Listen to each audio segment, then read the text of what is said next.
We find ourselves at Dragonstone, where the sighting of the grand army and fleet gathered by Dario Naharis to avenge the death of his beloved queen takes place. Aegon Targaryen was the first to spot the approaching host, and was left both surprised and confused. For that army bore the emblem of House Targaryen, an emblem he too carried and defended. It was a banner he now held proudly as Lord of Dragonstone. Mounted on his dragon, Aegon flew over the fleet with the intent of intimidating them and showing that they were not welcome on his lands. When Drogon passed above the ships, Dario Naharis saw him, and, in disbelief, thought that the dragon had followed them all the way, perhaps believing Daenerys Targaryen was still alive. But then he noticed someone riding on Drogon's back, and that left him speechless. How could it be possible? Who could tame a dragon who had lost his mother and wandered alone through Essos?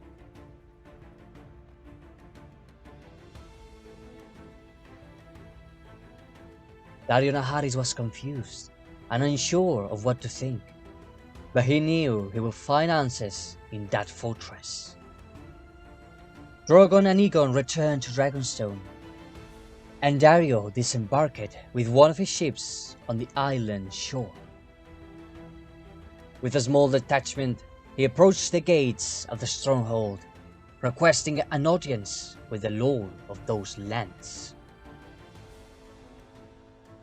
He was granted access, and in the courtyard, he found a calm Drogon lying at rest. Dario entered the keep alone and made his way to the throne room where Aegon awaited him.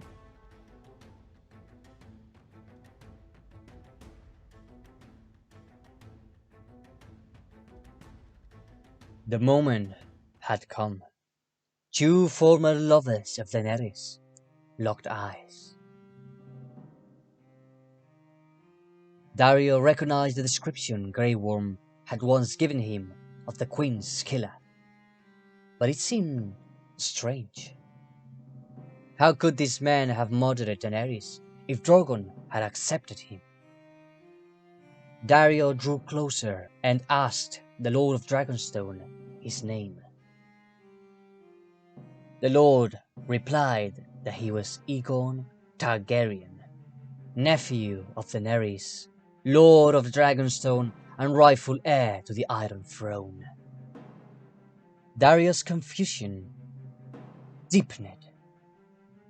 This was not the name Grey Worm had given him, nor had he mentioned that this man was kin to Daenerys.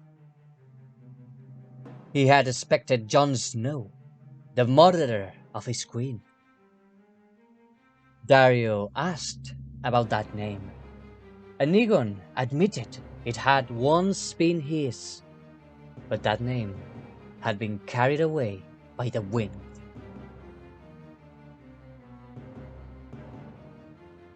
Without another word, Dario drew his curved sword, ready to claim his vengeance. The guards prepared to defend their lord, but Aegon told them to hold their positions. He drew his Valyrian steel sword, rose from his throne, and prepared for battle. The two lovers of Daenerys were ready to kill each other, one seeking revenge, the other defending his legacy. They fought, two experienced swordsmen. Dario's aggressive, furious attacks left no room for thought. Aegon merely defended himself, but Dario's speed began to overwhelm him. After a treacherous kick, Aegon fell to the ground as Dario moved to finish him. But Egon managed to roll aside, shove Dario, and counter with an attack from behind. Their blades clashed fiercely. Egon then shifted into an offensive stance. Minutes of frenzied combat followed until fatigue began to take hold. Egon found an opening in Dario's defense. In a swift motion, he severed two of Dario's fingers and struck him in the head with the hilt of his sword, leaving him disarmed and writhing in pain. Egon kicked him in the stomach and placed the tip of his blade at Dario's neck.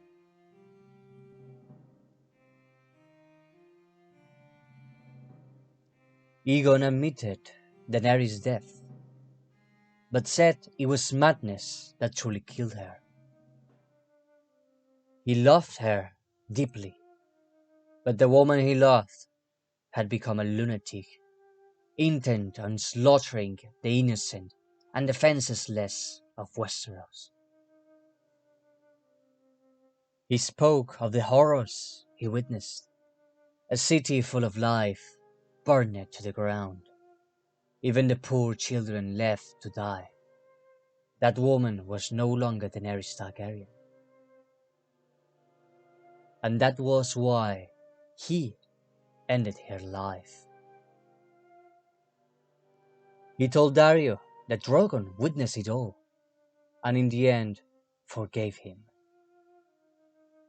Through tears, Egon begged forgiveness for what he had done, but insisted it was necessary to prevent the bloodshed Daenerys had envisioned.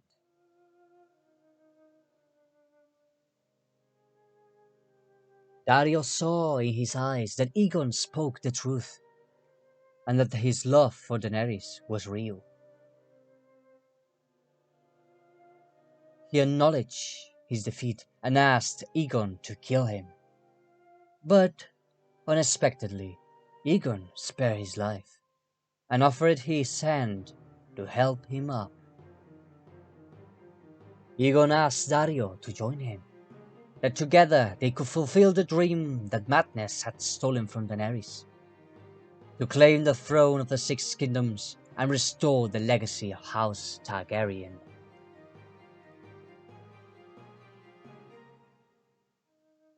If Drogon had forgiven him and followed him, why couldn't he? Dario thought. He extended his bloodied hand to Aegon, who had bested him honorably. Aegon had earned his respect, not only by sparing him, but by choosing not to let his gods intervene. Moreover, Aegon was the last living relative of his beloved queen. Dario set aside his resentment and chose to fight for the dream Daenerys had always chased. And seeing Drogon by Aegon's side reminded him of all those moments he had lived with his queen. After this unexpected turn of events, Dario's troops landed at Dragonstone with the permission of their new lord and rested within the fortress. Aegon Targaryen had not only reclaimed his family's land, he had also gained a powerful army to pursue his new ambition.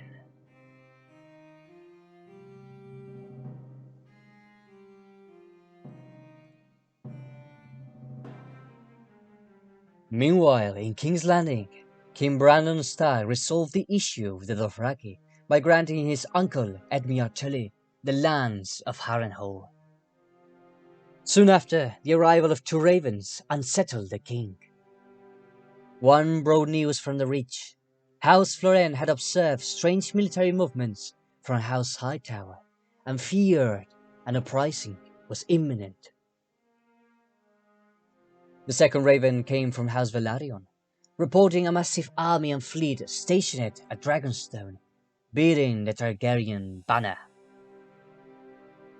The Lord of Driftmark believed Aegon Targaryen had deceived the king and raised a host of mercenaries to seize the throne and the Six Kingdoms.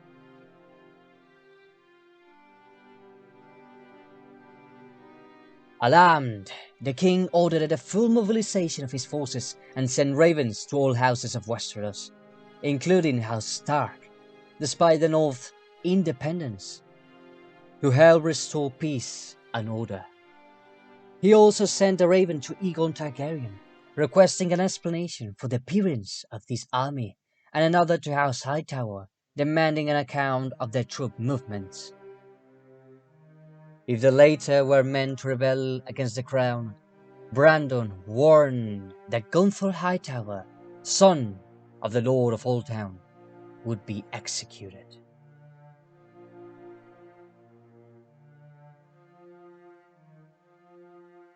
We now turn to the Reach, specifically Oldtown, the seat of House Hightower, where a great army had assembled to reclaim the region from foreign control.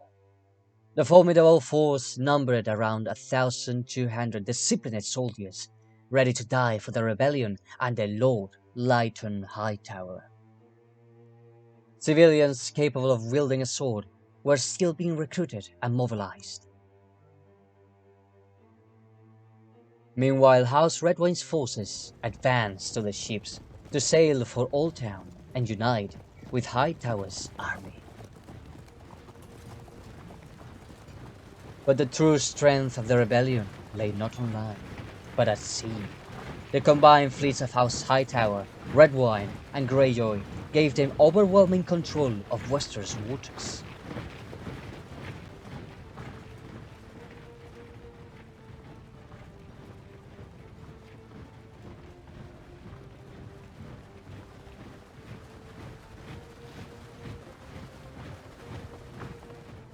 Big Tyrion Greyjoy had mobilized his raiders, who waited his command outside of Pike, ready to pillage everything in their path. Thus began the uprising of the Dusk of Salt and Storm.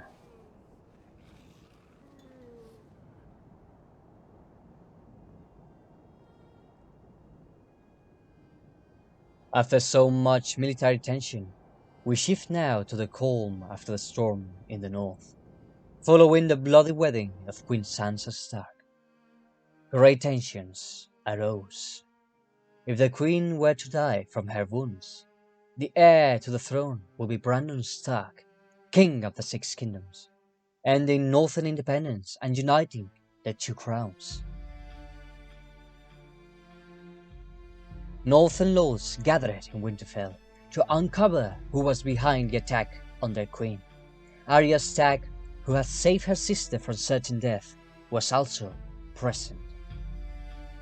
The lords debated for hours. Some blamed the wildlings, others Brandon Stark, others the Lannisters, but no one knew the truth. Arya presented them with a strange symbol no one recognized. If no one knew it, it had to come from another continent. She proposed traveling alone to Braavos to search for answers. The Northern Lords agreed, and the new consort king took the role of regent, tasked with ruling until his beloved recovered. Or so everyone hoped. As Arya prepared to leave for Braavos, a raven arrived, a royal call to arms for the north against a possible threat in the Reach. The consort king chose to ignore the summons, preferring to wait for the queen's recovery before making any move that could endanger the north's stability. Arya then set off for Braavos, heading first to White Harbor to board a ship bound for Essos. Meanwhile, Darin Hornwood, the king's consort, visited Sansa's chambers. Her wounds were grave, and she lay unconscious after losing so much blood. The Maester swore he would do all he could to save her. but that her fate lay in the hands of the gods.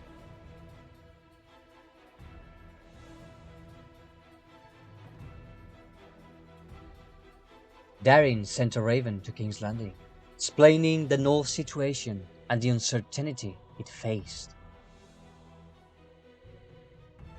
And while shadows fell upon the north, far across the waters of the sunset sea, a lone raven flew through the mist, carrying a message no man had yet read. A message sealed with a long-forgotten emblem. A black sun behind a broken crown. Far away in Essos, in the depths of a dark chamber, a hooded figure gazed at a map of the world, eyes fixed on the points where war was about to erupt. Beside him, a blade of obsidian, a ring of bones, and a whisper barely spoken. Fire and shadow. For as the kingdoms prepare for war, something older, something darker had begun to awaken.